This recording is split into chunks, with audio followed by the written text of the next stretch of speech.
But Roberto De Zerbi has been speaking in the press regarding our team news going into the big clash at Stamford Bridge tomorrow. In terms of James Maddison, he said that at the beginning of this week, he didn't work for a small problem, but yesterday and today, James worked very well. He's a different player, a special player. He's not ready for 90 minutes. I want to speak to him tomorrow morning and take the best decision we can. So, yeah, he's kind of suggesting there was a minor setback after, or he felt something after the Leeds game, but has been back training the last couple of days. Yeah, I don't know setback, but he felt something. He felt something, which is not unusual probably after coming back from an ACL, but he didn't rule him out. So hopefully he's on the bench and hopefully he gets a few more minutes than he did against Leeds. We'll have to wait and see. Even if it's 5 minutes at the end of the game, whatever it is, we're going to need him, I think, to see if we're holding on to result, whether we're chasing the game. I think he's going to be very important. He's such an important influence on the team, isn't he? Just having him around the dressing room is brilliant. And I think you saw the impact he made against Leeds when he came off the bench. He did make a difference to us. We did improve, I think. So, yeah, it's not great that he's, after coming back from an ACL and he's felt something during training, but it sounds like he's had a good couple of days, so let's hope he's available to play. Yeah, absolutely. On Guillermo Vicario, we kind of were suggesting that maybe we've seen the last of him in a Spurs shirt. However, he says that Vicario is available to play and he'll decide tomorrow. He's asking, he was asked by Ali Gold, is it a difficult decision to play him or Kinski, and he says no, it's not a difficult decision. Vicario is the number one, but we have to consider the physical condition, the moment, everything. But I have a big relationship with Kinski and Vicario, and there will not be any problems. I mean, that to me did suggest that he's just going to stick with Kinski for this game. Yeah, if you watch the press conference, there was actually like a question in between that. So he asked, is it a difficult decision? And he said, no, not difficult. And then he stopped his answer. And then Ali Gold said, well, you said Vicario is number one, so is it not difficult to pick which one's going to be? He goes, yes, Vicario is number one, but there's physical, you got to consider physical things. He was kind of implying he's not going to give Vicario the shirt back just yet, and Kinski's going to play. So I think Kinski deserves it. Even if Vicario was 100% fit, I think Kinski should be playing. I think he's been brilliant. He's been one of our outstanding players, if we're being honest, over the past 5 games since De Zerbi has come in. So I think he's earned that spot. I think the rumours around Vicario leaving as well doesn't bode well for him being bought into the whole De Zerbi project at this point in time. I understand he's a big player in the dressing room. He's part of the leadership group. So I doubt Vicario will come in and, not try his best. Of course he would. But I do think the likelihood is he is leaving in the summer. And I think right now you've got to start looking to the future. And there's no reason to drop Kinski as well. It's not like Kinski's let us down. He's been brilliant. And he's earned his spot. And I think Vicario wasn't exactly in the best of form. I understand he had the hernia, so that probably impacted him. But right now, I think Kinski's the man to go with. So I think right now, given the defence is doing well, he's doing well, there's no point shaking it up. Absolutely. And you know what I feel? I feel that if we get the business done, I think Kinski will play tomorrow. And I think if we get the business done, I think Vicario might start the last game of the season just to say goodbye or something like that. If we haven't got the business done, I think Kinski retains his spot for the last game. Yeah, I think so. And Solanke, not great news from De Zerbi on Solanke. He says he is not good yet, not available. He feels something. I don't want to take the risk for this game. We hope for Sunday. So all that cryptic messaging from Solanke in midweek of him posting a picture of him scoring against Chelsea, it seems though this game might come a bit too soon for him. That's probably why you shouldn't read too much into cryptic Instagram posts, I would say. It's a shame because, as we've said before, every little helps right now, and Richarlison's running himself into the ground. He seems to be absolutely knackered after an hour every game.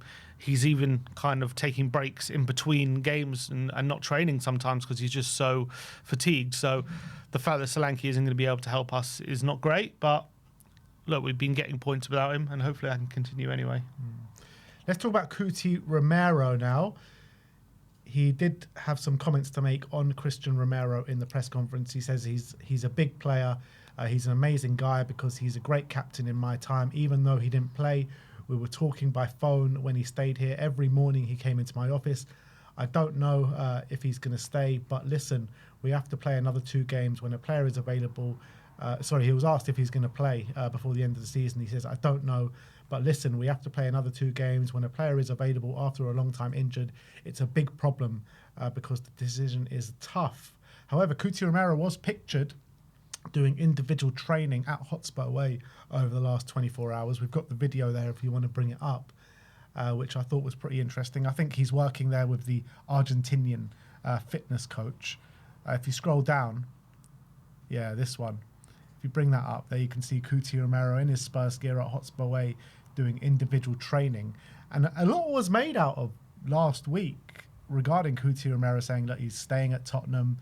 He made the decision to stay with Tottenham. However, an account has just posted a picture of him at Cordoba Airport, where he's just landed in Argentina today, which is very interesting, for the final between his old club Belgrano and River Plate. And apparently he arrived on a flight from Madrid Airport. Interesting. Bring up that picture as well. So when is the final? This weekend, apparently. This weekend? Well, actually, I keep thinking it's the weekend. It's not the weekend. So is he going to be in? So is he in? The final's on Sunday, yeah. Sunday coming up? Yeah. So he's not going to be here for the final 2 games of the season? Apparently not. That's very interesting. I mean, he should be. I mean, as you say, if he is here, if he is there, we don't know if he's actually there for the final, I guess. But if he is there for the final and he's there a week early when we have 2 games to go, it's not great, is it? Considering there was all this hullabaloo about how he's, sticking with the team, which obviously we've seen him celebrating and everything with the team on the touchline and stuff like that. So we'll see. I don't know if he'll be in the stadium tomorrow, if he's just there now, or if he's... If he arrived in Argentina today, I think it's highly fanciful he's going to be in the stadium tomorrow. Who knows? I don't know. The private jets can travel very quickly. But yeah, I mean, that's not great from him. Obviously, De Zerbi's been talking up his captain credentials. Yeah, he's been saying what a great captain he's been, and he said he's been talking with him every day in his office and everything like that. But I thought it was quite interesting, his answer to, is he going to be here next season? He said, it's a good question. It's not for now, but it's all about whether the player wants to be here, and and there's a decision to be made after the season. I think that was kind of implying for me that Romero probably wants to leave. Obviously, it's no secret that he's not happy with how things have gone this season, for sure. So I think there was kind of hints there from De Zerbi about where Romero's head is at. But I think while he's here, while he's captain, he should be here with the team 100%. And I don't think he should be. Look, if he's obviously on days off, whatever, if it was over the weekend in Argentina, I have a massive problem with that. But when it's game time, he should be here with the team, especially when there's so much on the line and we've got 1 point to make and it's not finished. The job's not done. In 24 hours, in 48 hours, you've had reports saying Romero has made the decision himself to stick by the team from now until the end of the season. And then you have the pictures and videos of him training at Hotspur away, and now you have him landing in Argentina. I just found it a bit odd, really. But we'll see what happens. But let's talk about Luka Vuskovic, because here's another interesting one. First of all, congratulations to Luka Vuskovic for being confirmed in the Croatian squad for the World Cup. So very much looking forward to that. His first game is against England in the World Cup. So that's going to be a tasty one. It's mad to think, I think in even January time, he was still playing under 21s, wasn't he, for Croatia? And what an unbelievable rise. He's now made his debut, he even scored for Croatia on his debut, I think it was against Colombia. And now he's going to the World Cup, and, it's probably a decent chance he starts at this rate. I think he will start, yeah. I think he will. Hamburg have confirmed today that on July the 1st, that Vuskovic will return to Tottenham Hotspur.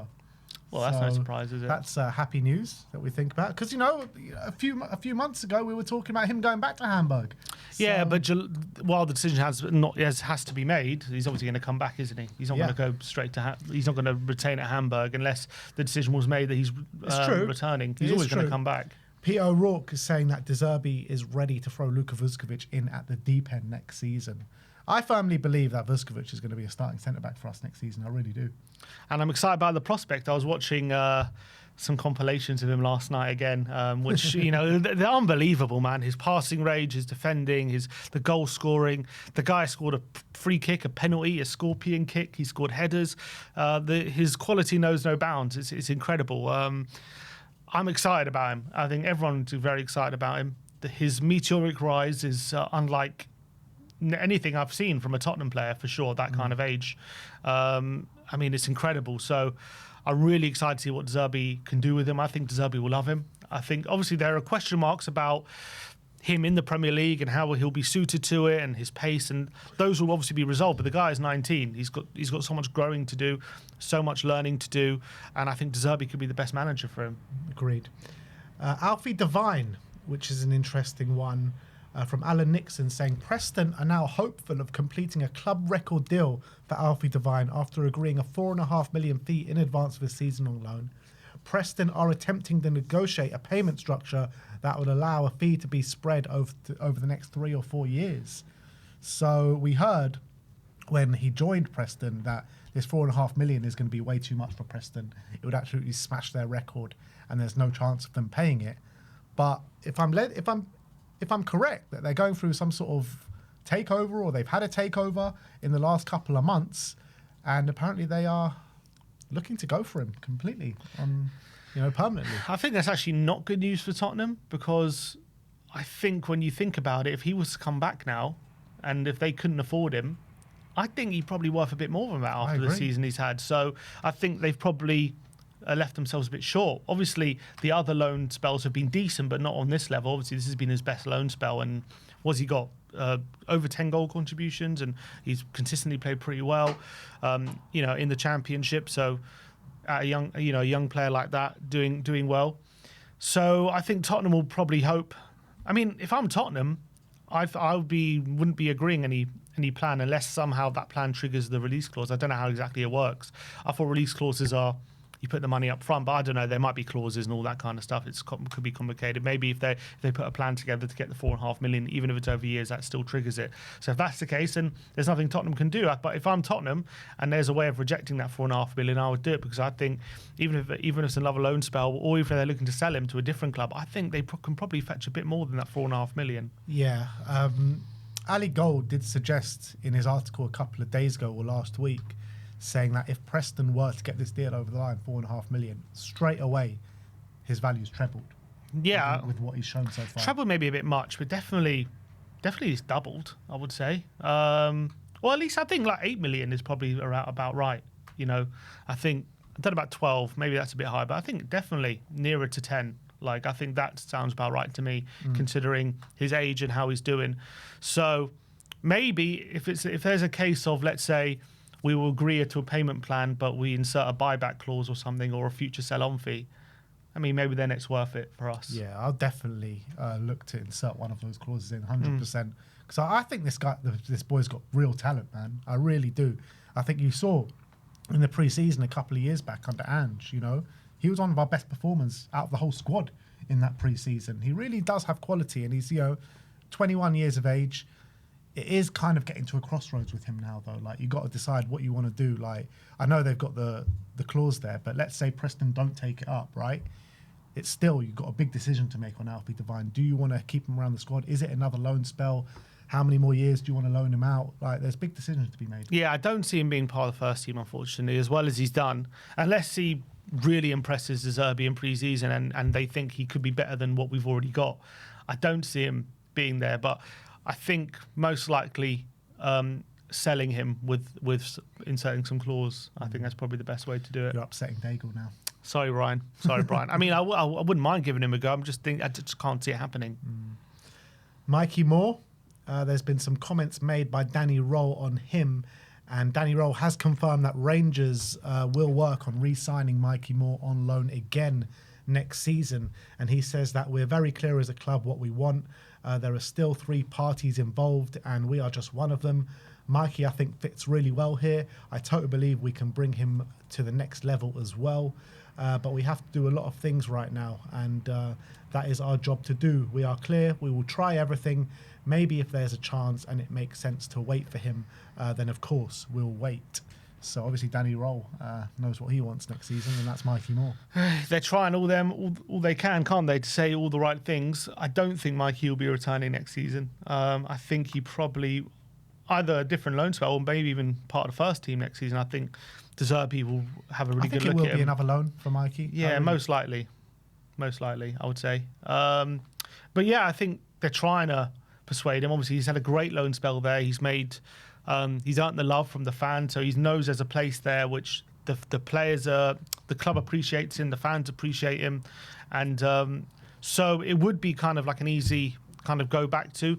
I mean, but how much does it really help his development? I mean, I guess if he goes to the league and then smashes it even more than he has, if he gets Player of the Year instead of Young Player of the Year, then maybe you could say he could aid his development even more. I think just playing will aid it naturally, but I think going to a bit of a higher level will do him the world of good. And if he's going even the Championship or Premier League side, or maybe the Bundesliga, something like that, where he's playing regularly at a higher level, I think that will do him the world of good for me. Obviously, you risk upsetting what has been a quite a good situation for him, where he seems a bit settled now and he seems in a place where he's happy. So you're obviously risking that, but I think when a player should learn, those are the different challenges you have to go through, and I think that's good. That'll be good for his development, to put him in a different environment and have to battle for his place again. So I think I'd love him to go on a Bundesliga loan. That would be great. Get sent to Dortmund or something. I want to see him in English football, man. I want to see him, let's say, in the Premier League or even the Championship, somewhere like that, fighting for the top of the Championship, or even at a Premier League club where he can, really get used to the physicality of this league. I think that would be probably the best. But I wouldn't be against the Bundesliga loan, not at all. I think it would be really good for him, 100%.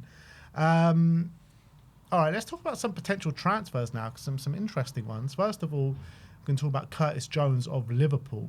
The Times are reporting that Tottenham staying in the Premier League will determine whether they revisit a move for Liverpool midfielder Curtis Jones. So obviously, you saw the links to Alex Scott a few days ago. If it's between these two players, Curtis Jones or Alex Scott, for me, Alex Scott. What about for you? Because you're surely not going to try and get both of them. No, you won't get both of them. I think I'll probably go for Alex Scott, just because we need, I think, people in that dressing room who really care about the club, and I think that would really help. I think Jones, in a weird way, probably is more what we need as a team, because I think his ability on the ball and technical ability and his ability to, get the ball moving, passing it, I think De Zerbi would really appreciate his qualities. But it's a difficult one. Alex Scott is just someone who loves Tottenham, who's a Tottenham fan, and he's growing so quickly, and maybe he could become what we need. Who knows? Maybe with the development under De Zerbi. So I'm kind of happy with either, but I think the lure of Alex Scott is just a bit too much. When you have an opportunity like that, a Tottenham fan, there's just not too many. Whereas Curtis Jones would be coming here because he's obviously our favourite at Liverpool, and he just wants an opportunity to go somewhere where he's playing more. Whereas Alex Scott would really want to be here, kind of thing. But in terms of what they both bring to the table, I mean, Alex Scott's a phenomenal player. Curtis Jones is a good player, don't get me wrong. But I still say Alex Scott has been a lot better than Jones this season. He has, and obviously they're both English, aren't they? And only one's going to be in the World Cup squad, and it's not going to be Jones, is it? So I think that goes to show where the manager, where Tuchel's mind is at, when it comes to how good he rates his players. So yeah, I think Scott is probably a better player than Jones, to be honest. But I do like Jones, and I do like what he brings. I think he's been pretty good for Liverpool, to be honest, and I think his qualities would suit us. I really think that. Next up, we got a few rumours from Spurs ITK SZY. Make of these what you will. But apparently he's claiming that Spurs have been offered the chance to sign Gonzalo Ramos this summer. Would you want another scrap off PSG? I don't know. I mean, he hasn't done that well, has he? No. Since he's gone there, he's really kind of flattered to deceive. Obviously, he had a brilliant scoring record for, Benfica. And then I remember he scored a hat-trick, didn't he, for Portugal? Was it at the Euros or the World Cup? I can't remember. But I remember him scoring a hat-trick.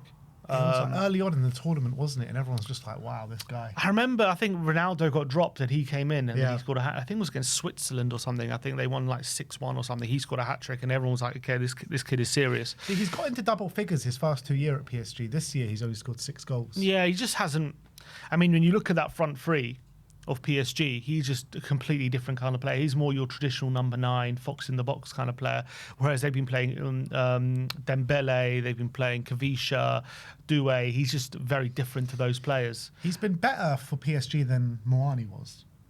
Yeah, I mean, true. And he's been kept around. I mean, Ramos has been touted to leave even after one season, wasn't he? They've kind of been happy to get rid, it seems, and they don't really rate him that highly by the looks of things. Do I want him at Tottenham? season-long loan. Yeah, I mean, We're going back in for that again. I don't know. I don't really. It's hard to judge because PSG play a very different kind of very high-level kind of football, and just because he failed there doesn't mean he's a bad player. And we know that other players have left and done well and whatever. And I've liked some of what I've seen, but I don't know. He might be a bit stiff maybe to play under De Zerbi. I'm not sure. I'm really not sure about him. I liked him when he was at Benfica. I thought this is a serious talent, but then we've been fooled by a lot of players who've done really well at Benfica. Look at Darwin Núñez scoring buckets of goals. I think he replaced Núñez, didn't he? Yeah. And then he did well, and then he got that big. They spent a lot of money to get him, and he hasn't just hasn't done well. But you are battling against a player who just won the Ballon d'Or in Dembele, so it's not like it's an easy gig to try and get that first team spot, is it? So interesting because there's rumours that Ousmane Dembele is injured for the Champions League final. Yeah. If he doesn't get fit, does he play? I don't think so, because I think they put Barcola in and probably put Doué or Kavisha up front. That's what they've been doing. So I don't even think he plays even with that. Would I want Gonzalo Ramos? I mean, part of me says no, but then I'm like, well, how much better realistically going to get like right now where we are? I mean, are we going to get a striker who's on form, banging in the goals at the highest level, and convince them to come to us? Well, when we've just hopefully finished 17th, we might not have, but if we do, it's going to take a lot of convincing. So what kind of striker am I expecting if it's not someone like Gonzalo Ramos? The thing is, if we sign him, we're not going to sign him. We're not going to buy him. It would be a loan with a heavily subsidised wages, because surely he must be on massive wages at PSG. Yeah. They signed him for big money, didn't they? So if we were to sign him, I can't see us signing him unless it's a loan with subsidised wages. But who knows? Maybe De Zerbi can get the best out of him. Maybe. Let us know your thoughts. Would you want to see Gonzalo Ramos at Spurs? My gut is saying no. Next season. My gut's saying I don't want him. Yeah, me as well. Just the thing is, right, if Moani didn't happen this year, you'd probably say yes. But because Moani's happened and we've got this guy from PSG who did crap at PSG and then he's come here and done crap, you're thinking, do we really want another one? I know, but I don't know. I know, but that is what goes through your mind, though. Yeah, of course. All right, let's talk about Nico Gonzalez. Again, ITK SZY saying that Nico Gonzalez is high on Roberto De Zerbi's list of midfielders for the summer window. Interesting one. What do you think of Nico Gonzalez? It's a weird one. I've been quite impressed with him, to be honest, whenever I've seen him, but Pep just doesn't seem that impressed. And I think when he first came in, he was talking him up. He said he's like a mini Rodri. I think when he first came in January, he was playing most games and he was doing quite well. And obviously, I think last season, City actually had quite a good January to the end of the season. I think that actually, if I remember rightly, they actually got the most points last season from January to the end, and he was playing a lot of the games. And it looked like he was a pretty good replacement for Rodri. And then this season has come around. Obviously, Rodri's come back a bit into the team, but still Gonzalez was playing quite a few games beginning of the season. But then he found himself out of favour, and even so, in the last few games, even when Rodri has picked up that other injury, I think it was against Burnley, Gonzalez hasn't been turned to, and he's gone to other players, even when Gonzalez should be the natural replacement. And he's said very cryptic things like, Bernardo fits us better right now. He's been playing well.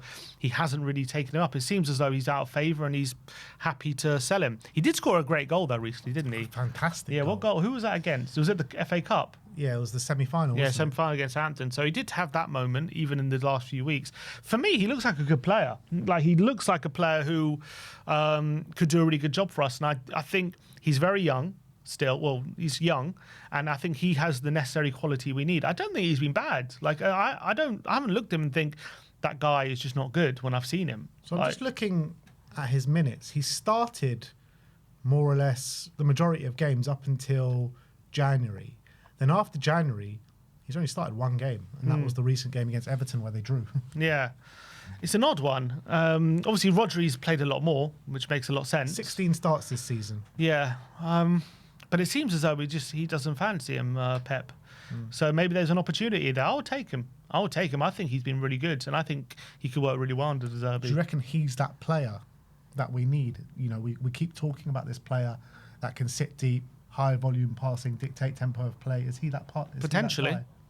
I think at the end of the day, where we are right now, you probably have to take some risks. Like, unless you're gonna get someone like who you absolutely know is gonna be that player, like say like a Locatelli or I don't know, whoever, like someone who's like that guy's gonna do it. You're gonna have to take a bit of a punt on someone, but you have to take like a educated punt. I think he would be kind of one of them for me. I would take him for sure. I think he's our best bet. I think I would as well. And last but not least, we are going to go back in and talk about Morgan Gibbs-White. Oh, not this again. That name gives us again. shudders down the back of our spine. SZY says Morgan Gibbs-White is still open to a move to Tottenham if they do stay in the Premier League.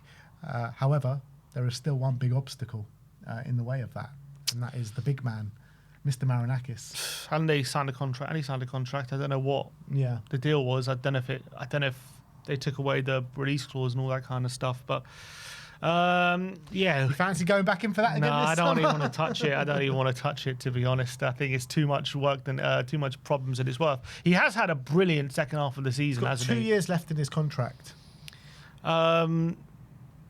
Yeah, I mean, it seemed to affect him all the whole transfer saga at the beginning of the season, didn't it? This second half of the season, he's been phenomenal. I mean, he's earned him a Player of the Year award, nomination. That goal he scored against Manchester United. Brilliant. Oh my days, what a finish that was. And he's got a hat-trick, didn't he, against Burnley? I mean, he's been brilliant. I think when you cast your mind back to January, you were like, he's having a bit of an off-season. And then since then, he's just been so good. He's earned him, I mean, I don't know how, but he's earned himself a Player of the Year nomination. That's how good he's been. So he's proven that it's not just obviously a one-off. He's like a very good player. We knew he was a very good player. And I would love him at Tottenham, to be honest. I still think he's would be a very good fit, even for De Zerbi. If there's a deal to be done, I would look to do it, but I don't know if Marinakis would let it happen. I know. It's bloody Marinakis, mate. Why does he hate us so much? He'll let him go to Chelsea or something. But why though? Why? I don't understand. Because we're too big for our boots. We think we can use our top six muscle, and he ain't having it. He's just not. He's not having it. Anyway, that is your Tottenham update for today. Let me know in the comment section below your thoughts regarding all those news stories that we have spoken about today.